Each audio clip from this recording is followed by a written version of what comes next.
तो साहब ये क्या कह रहे हैं शफी जान साहब? कल आपने वो क्लिप देखा होगा, आज भी वो ज़ेरे बहस आया हुआ है कि अगर हमारे ऊपर 200 एफआईआर काटी, हम 400 काटेंगे, 9 माह नहीं मिलने दिया गया, हम 18 माह नहीं मिलने देंगे। पार्टी में ये सोच पाई जा रही है, हम इस पर अमल करके दिखाएंगे।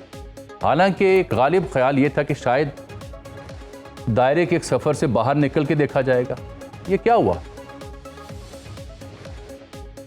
देखिए जामी साहब, जो शफी जान साहब हैं या उनके बॉस हैं सुहेल अफरीदी साहब, वो अभी भी कॉलेज के बच्चे खुद को समझते हैं। अच्छा, उनको ये अदराक नहीं है कि वो जिम्मेदार पोजीशनों पे, और वो जो गुफ्तगू कर रहे हैं उसका सिर्फ और सिर्फ मकसद इमरान खान साहब के लिए मुश्किलात को बढ़ाना है, कम करना नहीं है। आप अभी तक क्या आपने तीर मारा है इमरान खान साहब के लिए? तो आप इस किस्म की बातें, ये इस किस्म का लबो लहजा आप इख्तियार कर रहे हैं। या तो होना कि आपने बहुत कोई ऐसी तहरीक चला ली हो, मूवमेंट चला ली हो, फिर तो आप ये बात भी करें, फिर भी नहीं करनी चाहिए। इस वक्त जो सूरत हाल है अडयाला जेल के अंदर इमरान खान साहब की और खासकर बुशरा बीबी की से ठीक नहीं है। अच्छा, और इस पे कोई दो राय या दो सवाल नहीं। तो क्या इनकी सियासत या इनकी ये जो तर्ज गुफ्तगू है ये हमदर्दाना है या जालिमाना है? ठीक है ना। मैं आपको सबसे पहले अपने गिरबान में झांकना चाहिए। ये हुकूमत जो है ये और इसके इत्तेहादी जो है ना तो आइन और कानून पे अमल दरामद ये करके आए हैं, ना ये करना चाहते हैं। ये तो खुद बजाते खुद हाइब्रिड निज़ाम जिसकी कोई आइनी कानूनी हैसियत नहीं है उसके तहत ये चल रहे हैं, लिहाजा ये तो वही करेंगे। लेकिन आप इस किस्म की गुफ्तगू के बाद आप ये कह रहे हैं कि फिर आपको वो एक्सेस भी देंगे, तो ये किस किस्म की हमें सोशल मीडिया पे नंबर बढ़ाने के लिए या आप अपने दो जो जो ये जज्बाती लोग हैं इनसे ताड़ियां मरवाने के लिए, मतलब ये इस बात पे इस कदर गैर संजीदा गुफ्तगू है। ठीक, ये तबसरा करना आपका टाइम ज़ाया करना है। बिल्कुल ठीक। जो साहब ये जो इन्होंने पीपल्स पार्टी ने व्हाइट पेपर जारी किया, इसमें पोलिंग स्टेशन जो मैं बता रहा हूँ हल्का LA 09 कोटली 2 नकियाल के एक पोलिंग स्टेशन बनता है 137, government boys middle school Balakot. कुल वोट हैं 555। पीपल्स पार्टी ने लिए 19, नून ने लिए 390 और कास्टशुदा वोट बनते हैं 409, यानी 96.16% यहाँ पे पोलिंग हुई है। माशाल्लाह, that is quite incredible. Shah साहब, ये जो सूरत हाल आप देख रहे हैं कि दो बड़ी जमातें जो इत्तेहाद में हैं वो एक दूसरे के ऊपर इल्ज़ाम लगा रही हैं कि धांधली हुई है, और इलेक्शन से पहले कैंपेन के दौरान एक दूसरे को कह रही थी कि आप तो 47 की पैदावार हैं। वो कह रहे थे अगर 47 के हैं तो आपके 47 की वजह से आपके सदर मुमलिकत बने हुए हैं। चल की रहे तो की समझ आ रही बार बह के ना जामी साहब, गुजारिश है कि ये दोनों पार्टियां जो हैं ये अपने अपने हिस्से की बोटियां नोचना चाह रहे हैं, और इनको अब इलेक्शन का पता लग गया है, जाओ और मजे करो। पीपल्स पार्टी वालों का तो बिल्कुल इलाज हुआ है और आगे इनका इलाज अभी होना है। अच्छा, वो अभी कैसे? तो ये अपना पहला मामला है ना जी। अच्छा, वो कैसे? अभी तो इनके और बड़े इलाज होने हैं। वो कैसे? ये किस इलाज की बात कर रहे बिलावल हैं? साहब, अभी 28वीं तरमीम आनी है ना, अच्छा, तो उसमें बड़ा सारा मामला इनके हाथ से निकल जाना है। बिलावल साहब बड़ी उस वक्त लंबी लंबी बाजू निकाल के तो बातें करते थे कि जी हम ये तो हम वो अंकल शहबाज और अंकल नवाज। तो फिर ये तो अंकल वो पीर पगाड़ा साहब कहते थे कि जब अंकल मुश्किल में हो तो पाँव पड़ते हैं, जब मुश्किल निकल जाए तो गले पड़ते हैं। ठीक। तो इन्होंने तो इनको देखे ना एक ही झटके में 11 समरियां दस्तखत। मैडम मैं आपको टर्न दे रहा हूँ। मैडम आपको टर्न दे रहा हूँ, मैं दे रहा हूँ। संधू साहब की बारी रोक लेता हूँ मैं थोड़ी देर के लिए। अब शैला आपा नाराज हो जाएंगी, भाई आपकी पार्टी है, आपका हक बनता है उनको डिफेंड करें। आपने जो करतूत किए हुए हैं उनका आपकी पार्टी ने वो उनको भुगतने पड़ेंगे और भुगत रहे हैं आप। और इंशाल्लाह इन्हीं के हाथों पे जो सत्तार खलील सिंधु साहब बैठे हुए हैं यही पार्टी आपको जिबा करेगी। इनका और आपका एक जबरदस्ती की शादी है, मौलवी जो है वो डटा है। अच्छा, उसने आप दोनों को डिजाइन कराए हुए और ये अब खुला चाहते हैं एक दूसरे से। खुला चाहते हैं? खुला की नौबत आ गई है और क्या?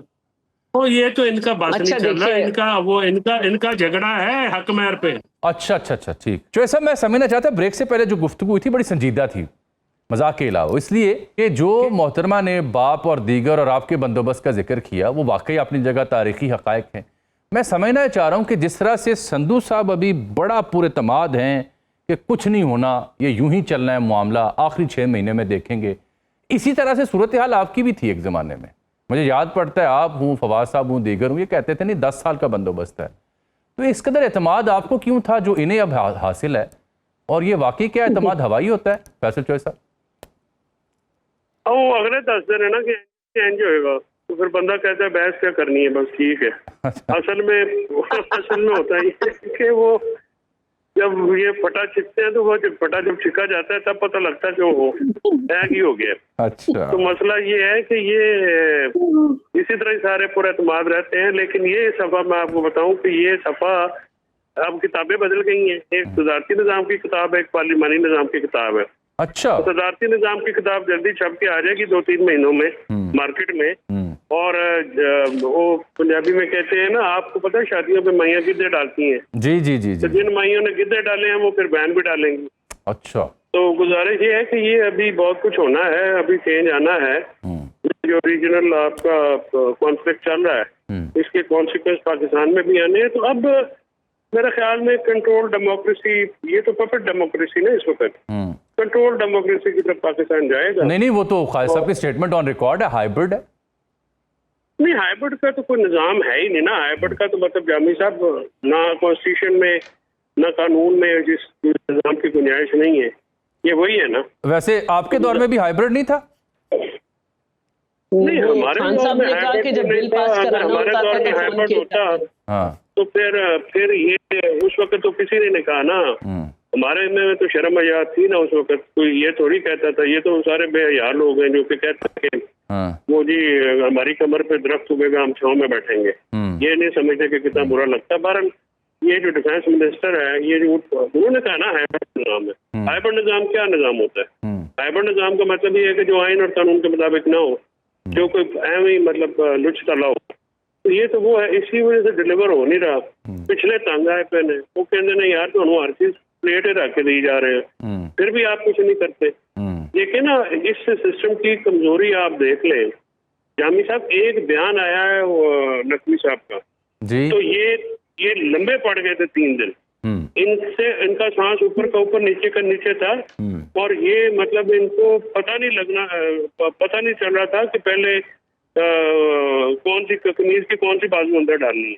अच्छा। मतलब ये इतने परेशान हो गए थे। इनका आप सिस्टम की कमजोरी का अंदाजा लगाया ना। पॉलिटिकल सिस्टम जो कहते हैं ये पॉलिटिकल जमातें, इनके हालात है कि एक वजीर ने बयान दिया तो सब कुछ मिलिया मेट हो गया, ठीक है। और फिर उनका एक वो जिसके पे आपने भी प्रोग्राम किए, 2 बंदे बुलाए गए और फिर उनको कहा गया कि मेहरबानी करके सैनिक वजारत दे दो, साढ़े पे अपना मुश्किल पैगी है। तो ये इस तरह से तो नहीं चलते ना जी काम। पाकिस्तान जिन मसाइल में घिरा हुआ है, सियासी मसाइल हैं, मौशी मसाइल हैं, गवर्नेंस के मसाइल हैं, लॉ एंड ऑर्डर के मसाइल हैं, इतनी सिचुएशन खराब है। अब वो कह रहे हैं कि जी छोटे यूनिट बनाने हैं।